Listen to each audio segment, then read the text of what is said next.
मानव जीवन सफर।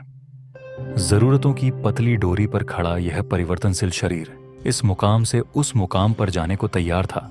जब हम पहली बार इस शरीर में आके जीने लगे, तब हमारे पास इस शरीर की जरूरतों से जुड़ी कोई जानकारी नहीं थी, और उस आनंद की मौज में रहने में हमारे ऊपर कोई जानकारी चतुराई हावी नहीं थी।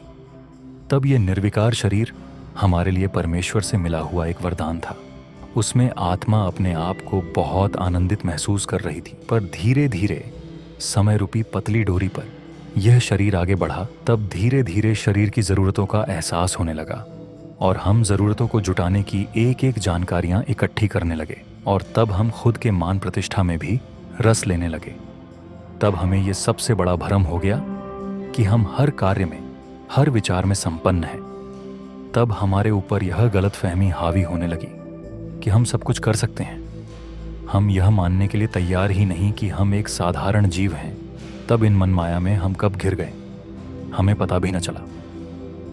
और उस जीवन की पतली डोर पर चलते चलते एक दिन हम उस मुकाम पर आ गए कि हमें सारी जानकारियां मिल चुकी थीं, पर आनंद से जीने की सारी कलाएं हम भूल चुके। सब कुछ जानते हुए भी हम बालक के समान आनंदित रह नहीं सकते। अब इन जंजाल में उलझा हुआ हमारा व्यक्तित्व है।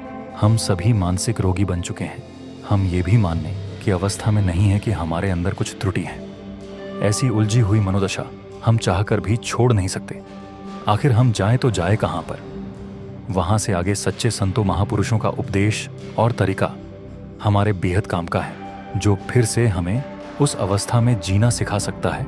कबीर साहब कहते हैं, संतो बालक समविज्ञाना। इसीलिए सही संतों की संगति में दुनिया में सारी जरूरतों की सारी जानकारियों में भी सूझबूझ में आनंदित रह सके। पर सवाल सबसे बड़ा यह है कि कौन संत निष्पक्ष होकर इस मानव को फिर से ज्यों का त्यों दुरुस्त करने में सक्षम है।